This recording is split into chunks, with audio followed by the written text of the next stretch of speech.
গতবারের champions Mumbai city এফসিকে গোলের মালা পরিয়ে সেমিফাইনালে উঠেছিল বেঙ্গালুরু এফসি। শেষ চারের যুদ্ধে সেই বিধ্বংসী ফর্মে ধরে রাখল সুনীল ছেত্রীর দল।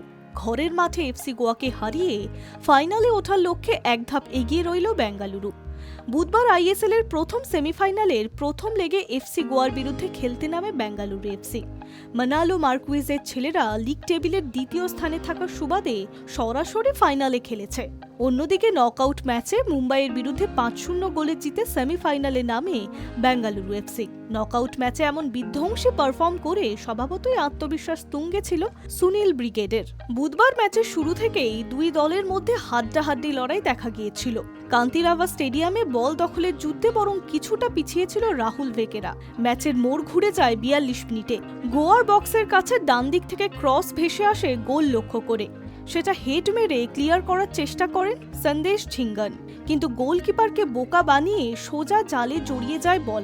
আত্মঘাতী গোলে প্রথমার্ধে এগিয়ে যায় বেঙ্গালুরু।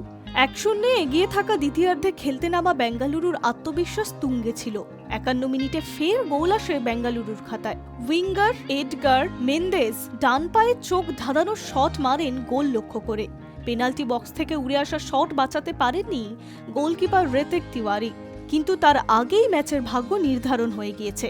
ঘরের মাঠে ২-০ জিতে গিয়েছে বেঙ্গালুরু। ফাইনালে উঠতে গেলে গোয়াকে অন্তত ৩-০ গোলের ব্যবধানে জিততে হবে। Hi news network.